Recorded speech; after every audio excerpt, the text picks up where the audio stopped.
Bakit may mga tao inaalis ng Diyos sa buhay mo at umaalis sa buhay mo? Tandaan niyo po ito, tiyak may mawawala sa buhay mo.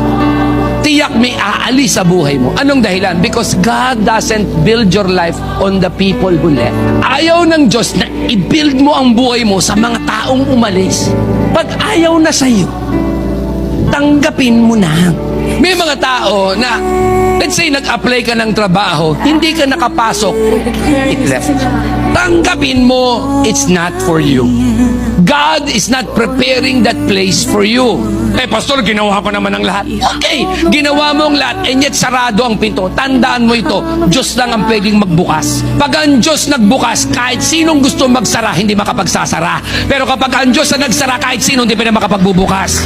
Tandaan niyo ito, mga kapatid. Whoever left your life, whoever walked away from you, was not part of God's purpose for your current season.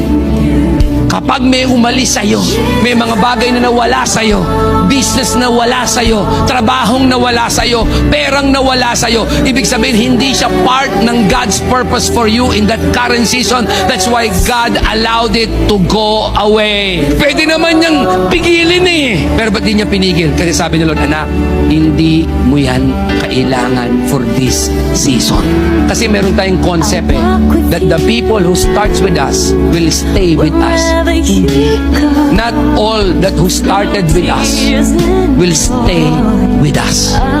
Bakit? Kasi ang Diyos magpapadala lang ng tamang tao, tamang panahon in your current season.